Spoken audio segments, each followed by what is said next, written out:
মা, হাঁটতে বেরোচ্ছ? হ্যাঁ রে, ওই একটু হাঁটতে বেরোচ্ছিলাম। কেন, কিছু কাজ আছে তোর? না না, তেমন কিছু না। ওই আমি ভাবছিলাম যে তুমি যতক্ষণ হাঁটবে আমি তোমার ঘরে গিয়ে একটু বিশ্রাম নেব। শরীরটা আর দিচ্ছে না। আরে, এটা আবার জিজ্ঞেস করা আছে নাকি? তুই স্বাচ্ছন্দ্যে শো, ঘর তো তোর, তুই তো আমার কাছেই থাকিস। ঠিক আছে মা। ঠিক আছে, আমি বেরোলাম তাহলে।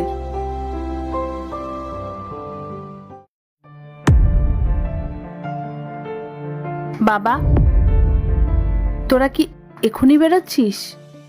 হ্যাঁ মা, ট্রেনের সময় তো প্রায় হয়ে এলো, তাই ভাবলাম বেরিয়ে যাই। মা, এবার আমরা বেরোলাম, নিজের খেয়াল রেখো, ঠিক আছে?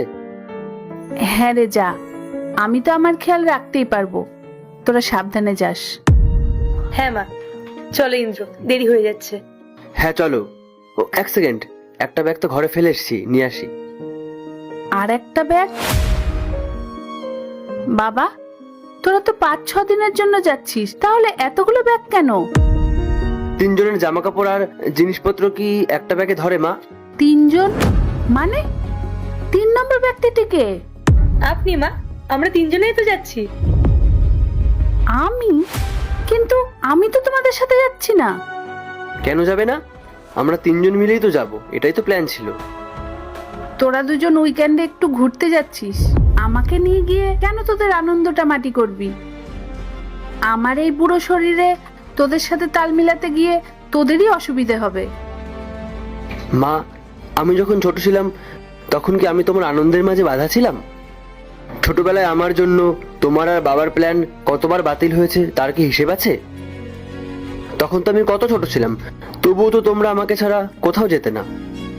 আজ তুমি কেন ভাবছো তোমার বয়স হয়েছে বলে তুমি আমাদের সাথে যাবার যোগ্য নাও?